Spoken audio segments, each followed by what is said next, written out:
지난주에 우리는 하나님께 소원을 구하는 솔로몬에 대해서 함께 말씀을 나누었습니다. 내게 무엇을 하여 줄꼬?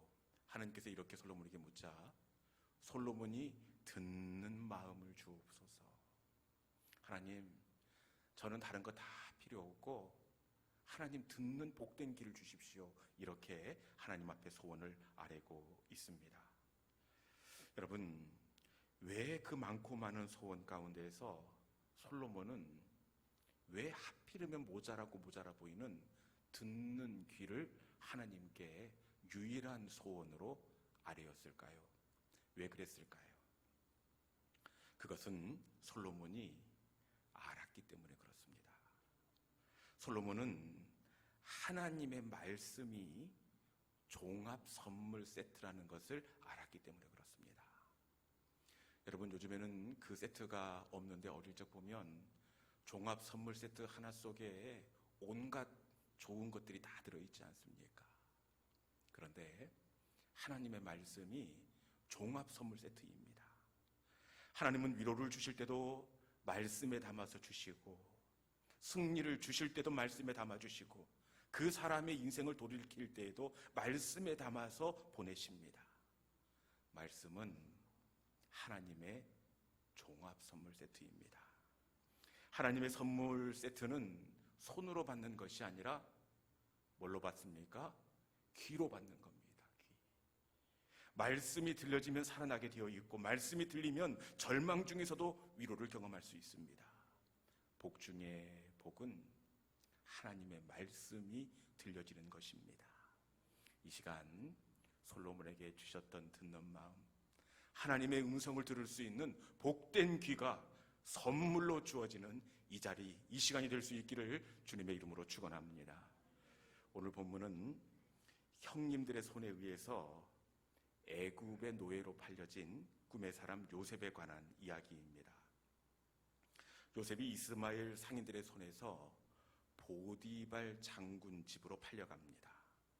보디발, 말씀은 보디발을 애굽의 친위대장 이렇게 이야기하는데, 우리는 친위대장 하니까 무슨 경비대장 아니면 군대대장 이렇게 생각할 수가 있는데, 다른 번역 성경에 보니까 친위대장 보디발은 왕실 살림을 도맡아 하던 사람이다 이렇게 되어 있습니다.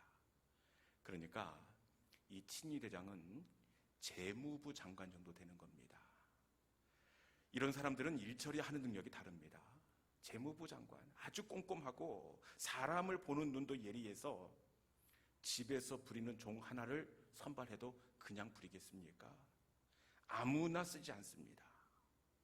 이 친위대장 보디발이 그 이스마엘 상인들의 손에서 요셉을 사가지고 집으로 데리고 왔습니다.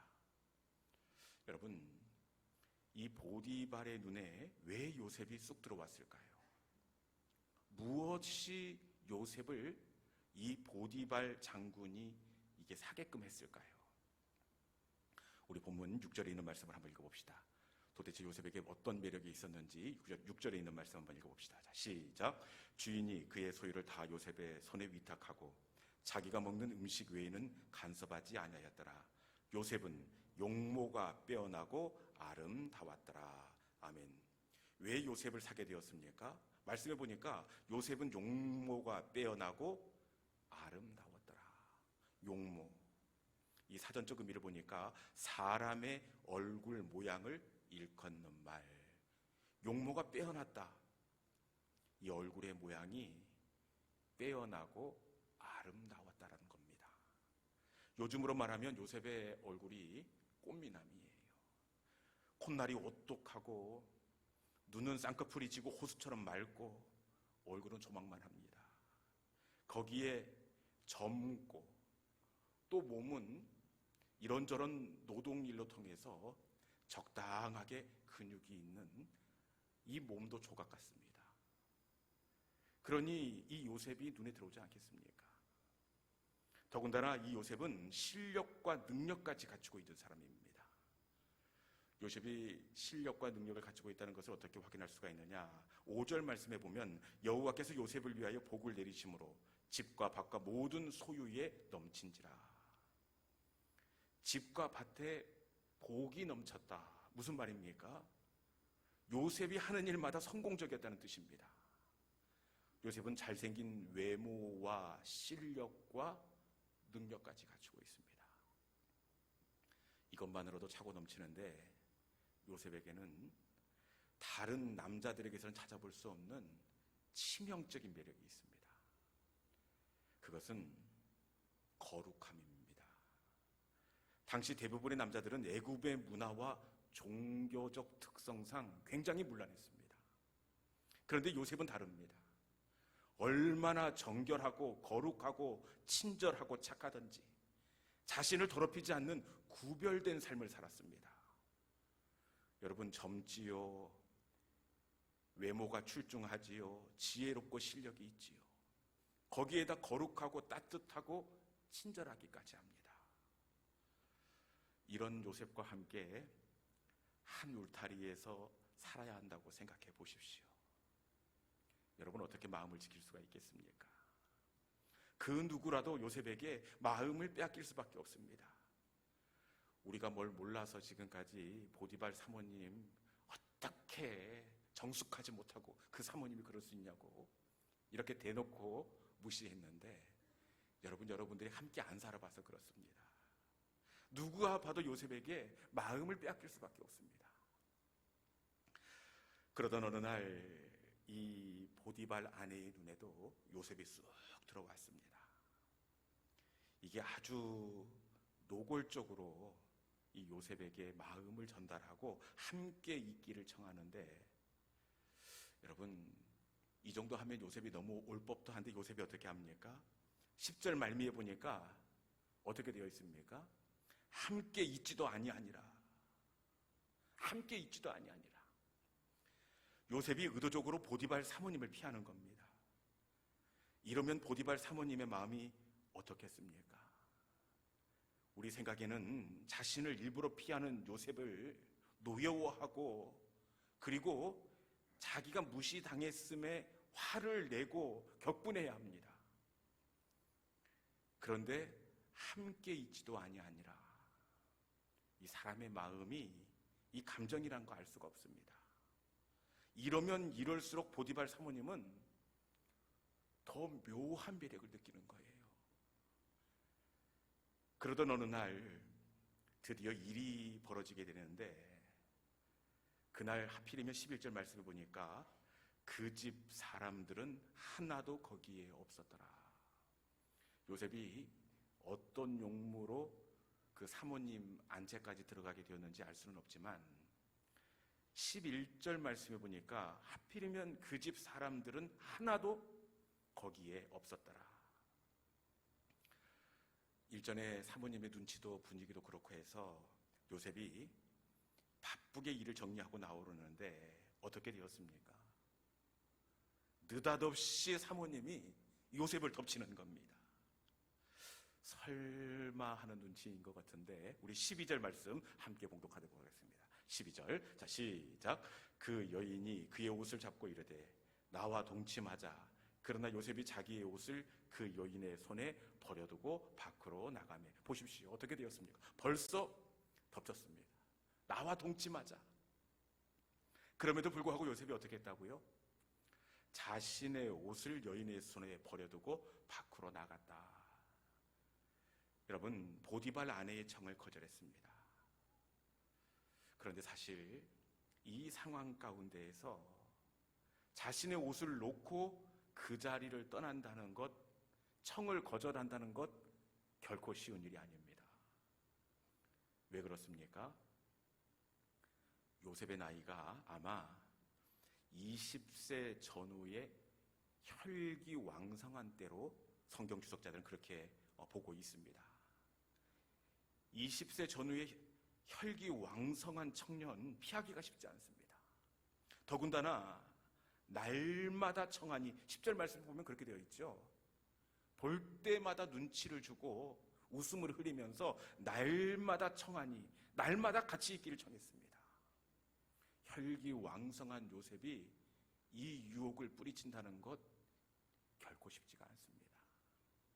그리고 이 청을 거절한다면 이 보디발 아내가 가만히 있겠습니까? 지금 보디발 아내는 그 지체 높으신 신분까지 내려놓고 마음을 표현하고 있습니다. 그런데 이 청을 거절해 보십시오. 가만히 있을 리가 없습니다. 제가 설교하면서 어제 이 사모님 얼굴 보고 왔잖아요. 보고 왔더니 눈이 위로 쫙 올라간 것이 보통 여자가 아닙니다. 여러분, 청을 거절하면 그날부터 볶음밥 먹는 겁니다. 아침에는 김치볶음밥, 점심에는 계란볶음밥, 삼시세끼 볶음밥 먹게 되어 있습니다. 그리고 이 사모님 기질을 볼 때 볶음밥으로 끝나는 것이 아니라 철저히 복수할 여자입니다. 요셉이 가진 모든 것을 한순간에 빼앗고도 남을 사람입니다. 애굽의 노예였다가 어떻게 여기까지 왔습니까? 여러분, 여기까지 올라오느라 정말 죽을 고생을 했습니다. 그런데 청을 거절한다는 것은 자기가 가지고 있는 모든 것을 잃어버린다는 의미입니다. 남자분들께 한번 물어볼까요? 속으로만 대답하십시오. 큰일 납니다. 여러분들이 만약 이 상황이었다면 어떻게 하겠습니까? 참 이 청을 거절한다는 것이 쉽지 않습니다. 또 집에 가서 눈치 없이 아내들은 여보 그때 당신 어떻게 할 거야? 그러면서 또 부부싸움 납니다. 여러분, 누구라도 이 보디발 사모님의 이 유혹을 뿌리친다는 것 쉽지 않습니다. 더군다나 11절 말씀에 보니까 그 집 사람들은 하나도 거기에 없었더라. 보고 있는 사람이 아무도 없습니다. 누가 보면 갈등할 수도 있겠지만 아무도 거기에 없었더라. 그렇게 이번이 어쩌면 요셉에게 기회가 될 수 있습니다. 아마 사모님의 전폭적인 지지와 힘을 얻을 수도 있고 더 안정적인 자리를 확보할 수도 있습니다. 그럼에도 불구하고 요셉이 어떻게 하였습니까? 요셉은 자기의 옷을 버려두고 밖으로 나갔더라. 자기의 옷을 버려두고 밖으로 나갔습니다. 이 일로 어떤 결과가 찾아올지 그 누구보다 잘 알고 있습니다. 이 사모님의 성품을 가장 가까이에서 지켜본 요셉입니다. 어떻게 나올지 다 알고 있음에도 불구하고 요셉은 옷을 버려두고 자리를 박차고 일어났습니다. 도대체 요셉은 이 상황에서 어떻게 옷을 버려두고 그 자리를 떠날 수 있었을까요? 어떻게 그 유혹을 거절할 수가 있었을까요? 그것은 요셉이 하나님을 바라보았기 때문입니다. 9절 말씀 말미에 보니까 어찌 이 큰 악을 행하여 하나님께 죄를 지으리이까. 여러분, 그 결정적인 그 순간에 이전 성경에는 하나님 앞에서 어찌 내가 득죄하리이까. 요셉은 손해를 바라보는 것이 아니라 유혹의 자리를 바라본 것이 아니라 그곳에 함께 하신 하나님을 바라보았습니다. 거룩은 하나님을 바라보는 것입니다. 세상 사람들은 마침 그 집에 아무도 없었더라. 사람의 있고 없고만을 신경 쓰지만 하나님의 사람은 그곳에 계신 하나님을 항상 의식하는 사람, 이 사람이 바로 하나님의 사람이 되는 줄로 믿습니다. 어떤 목사님께서 재미있는 표현을 이 본문을 통하여 하는 것을 읽은 적이 있는데, 이날 이곳에 요셉이 바라본 하나님은 어떤 하나님이냐, 이 목사님 표현에 의하면 시퍼렇게 눈뜨고 계신 하나님, 이렇게 표현하고 있습니다. 여러분, 거룩이란 시퍼렇게 눈뜨고 계신 하나님을 바라보는 것입니다. 시퍼렇게 눈뜨고 계신 하나님 앞에서 어떻게 죄를 지을 수가 있겠습니까? 시퍼렇게 눈뜨고 계신 하나님을 보는 사람이 어떻게 타협하고 기만할 수가 있겠습니까? 애매한 상황마다 시퍼렇게 눈뜨고 계신 하나님을 기억함으로 마음을 지키시는 우리 믿음의 성도들이 될 수 있기를 주님의 이름으로 축원합니다. 이 사모님의 청을 거절하고 옷을 버려두고 나오게 됩니다. 여러분, 넘어올 줄 알았는데 별것도 아닌 종주제에 내 청을 거절하고 버스몸으로 도망가는 겁니다. 이 사모님 마음이 어떻겠습니까? 제가 어제 이 여자 만나고 왔어요. 보니까 옷을 부여잡고 팍 떨면서 어쩔 줄을 몰라 합니다. 14절 말씀에 보니까 그 여인이 집사람을 불러서 보라, 보라, 그가 나와 동침하고자 내게로 들어왔다. 그러면서 어떻게 했다고요? 크게 소리 질렀더니 고래고래 소리를 지르면서 사람을 부르는 겁니다. 여러분, 이때 요셉은 어떻게 하고 있겠습니까? 애굽의 복장 문화를 볼 때 요셉은 지금 뭘 걸치고 있는 것이 아닙니다. 애굽의 복장은 이 보자기에 구멍을 뚫어서 고개를 넣고 띠를 띄우면 그것이 옷입니다. 옷을 벗어놓고 왔다는 것은 여러분 완전히 벌거벗었다는 의미입니다. 고래고래 소리치는 여주인의 비명소리에 종들이 모여들었을 텐데 아무것도 걸치지 않는 그 요셉, 얼마나 당황스럽고 또 억울하고 부끄러웠겠습니까? 아마 요셉의 눈에는 너무 억울해서 자기도 모르게 눈에 눈물이 왈칵 쏟아졌을 것입니다. 마음이 아파서 울고 서러워서 울고 억울해서 울고. 그런데 제가 말씀을 묵상해 보니까요, 이날 요셉만 운 것이 아니에요. 요셉만 운 것이 아니라 그 자리에 우리 하나님도 요셉을 보면서 울고 있습니다. 하나님 때문에 당한 억울함의 눈물을 보면서 하나님이 함께 울고 있습니다. 하나님 때문에 벗겨진 요셉의 벗은 몸을 보면서 우리 하나님이 벗은 것처럼 어쩔 줄 몰라 하고 미안해하며 안쓰러워하고 고마워하고 있습니다. 그렇기에 그 이후에 하나님께서 어떻게 하십니까? 요셉이 어디를 가든지 요셉과 함께 동행해 주셨습니다. 요셉이 유혹의 자리에서도 하나님을 의식하고 항상 인정할 때 하나님은 요셉의 가는 길이라면 어디든지 늘 동행해 주셨습니다. 이후에 21절 말씀에 요셉이 옥에 갇혔으나 여호와께서 옥에 요셉과 함께 하시고 23절 중반절에도 여호와께서 요셉과 함께 하십니다. 어디를 가든지 늘 요셉과 동행하여 주시고 요셉의 걸음이 닿는 곳마다 하나님이 복을 내려 주셨습니다. 왕의 제수의 감옥에 가면 그곳에도 함께 가시고 요셉이 총리로 나아가면 요셉 때문에 애굽 전역에도 함께 나아가 한 번도 경험하지 못했던 대풍년을 애굽 땅 가운데 허락해 주셨습니다. 요셉이 어디든지 인정할 때 어디든지 동행하는 하나님의 은혜를 누리게 되었습니다. 그리고 하나님은 하나님 때문에 요셉이 발가벗겨지자 어떻게 하십니까? 그대로 벗은 몸으로 지내지 않고 그 옷 대신에 또 다른 새 옷을 지어주시는 하나님입니다. 앞서 하나님이 주신 꿈 때문에 하나님 때문에 채색 옷이 벗겨졌습니다. 여러분, 그런데 그때도 하나님은 벗은 몸이 아니라 벗겨진 채색 옷 대신에 보디발 장군의 가정 총무에 옷을 지어 입혀주신 하나님입니다. 그리고 하나님 때문에 이번에 옷이 또 벗겨졌습니다. 그 벗겨진 몸 그대로 두지 아니하시고 하나님은 요셉이 상상도 못했던 기가 막힌 옷을 입혀주시는데 그 옷이 무엇입니까? 애굽의 총리가 입는 옷입니다. 목에 금사슬을 띄워줍니다. 하나님 때문에 당한 억울함으로 영원히 수치를 당하지 않게 해주십니다. 여러분, 우리가 하나님으로 통하여 억울하고 우리의 마음이 상할 때에 하나님은 우리를 억울한 마음, 우리가 벗은 몸 그대로 두지 아니하시고 새로운 옷으로 우리에게 위로를 주시고 축복해 주시는 하나님이 되시는 줄로 믿습니다. 이제 말씀을 정리하겠습니다. 요셉은 하나님 때문에 억울한 일을 당했어요. 하나님 때문에 당황스럽고 부끄럽고 하나님 때문에 전혀 상상도 못했던 오해와 궁지에까지 몰리게 되었습니다.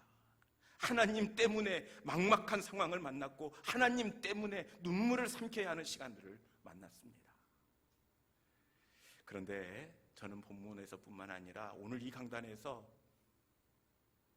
오늘을 사는 요셉을 만나게 되는데, 그것은 바로 이 예배의 자리에 나온 여러분들입니다. 하나님 때문에 서럽고, 하나님 때문에 오해를 받고, 하나님 때문에 따돌림을 당하고, 하나님 때문에 눈이 짓무르도록 쏟아지는 눈물을 참고 참는 오늘의 여러분들이 바로 영적인 요셉입니다. 여러분, 그런데 마침내 어떻게 되었습니까? 하나님은 하나님 때문에 당하는 오해와 억울함을 절대로 잊지 않으십니다. 요셉의 벗은 몸을 애굽의 총리의 옷으로 입혀주십니다. 억울함과 고난으로 벗어진 그 자존심을 하나님의 자존심으로 세워주십니다. 이 시간 새로운 옷을 지어주시는 하나님, 내 억울함이 변하여 마침내는 하나님의 영광이 드러나게 하시는 그 은혜와 복을 누리는 우리 모든 믿음의 성도들이 될 수 있기를 축원합니다. 조롱하는 소리와 세상 유혹 속에서도 거룩한 주님의 신부로서 사십시오. 우리 하나님이 아시고 하나님이 갚아주십니다.